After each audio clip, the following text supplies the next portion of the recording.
Good morning class 8।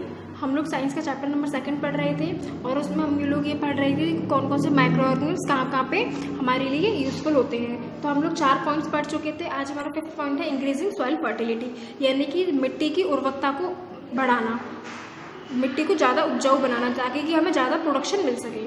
ठीक है, तो आइए चलिए देखते हैं। Some of the microorganisms present in the soil can fix nitrogen gas from the atmosphere to form nitrogen compound। कुछ माइक्रो ऑर्गेनिज्म सॉइल में प्रेजेंट रहते हैं जो एटमॉस्फेयर से नाइट्रोजन गैस को क्या कर लेते हैं, फिक्स कर देते हैं और नाइट्रोजन कंपाउंड में बदल देते हैं। These nitrogen compound mix with the soil and increase the soil fertility of soil. ये जो नाइट्रोजन कंपाउंड्स हैं उनको मिट्टी में मिल जाते हैं और क्या होता है, मिट्टी की उर्वरकता बढ़ जाती है, फर्टिलिटी बढ़ जाती है। For example some bacteria and blue-green algae are able to fix nitrogen gas from the atmosphere to enrich the soil with nitrogen compound and increase its fertility।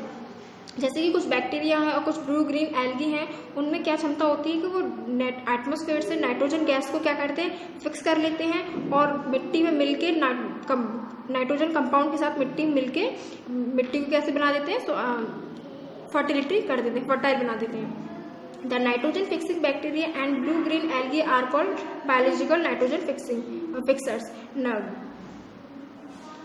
Nitrogen fixing bacteria और blue green algae को क्या कहते हैं, biological nitrogen fixers. The nitrogen fixing blue green algae are shown in 10 figure number 10। ये आपको दिख रहा है, ये nitrogen fixing blue green algae है।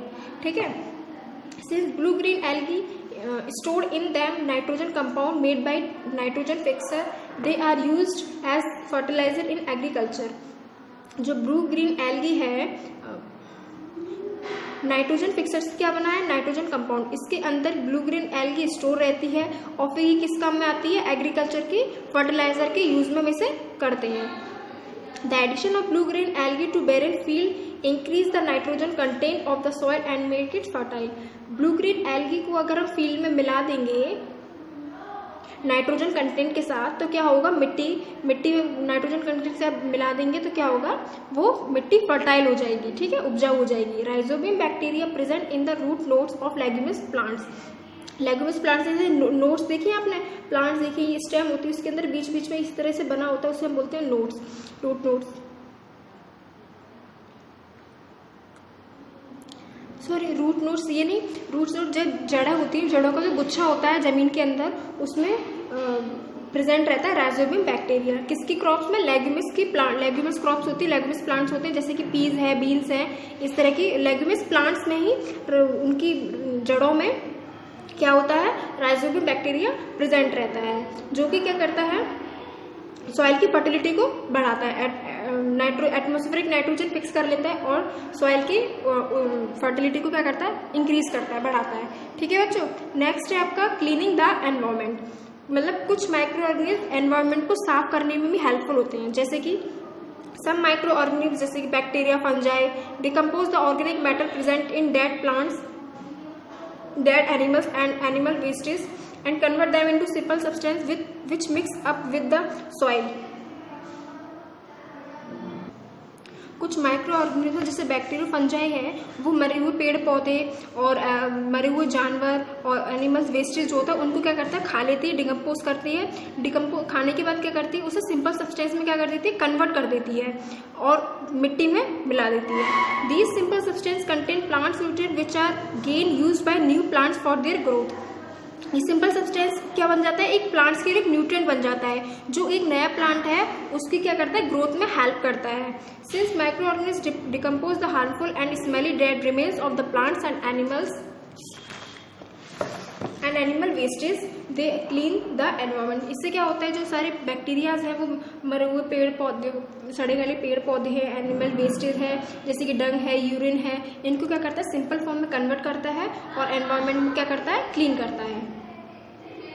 If however there were no microorganisms in the soil, then the dead plants, dead animals and animal wastage would keep on piling up in the environment and make it dirty।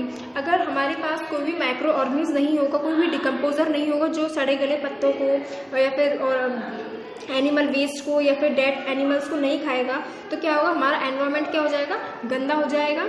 In addition to cleaning the environment, the microorganisms also help in recycling the nutrient।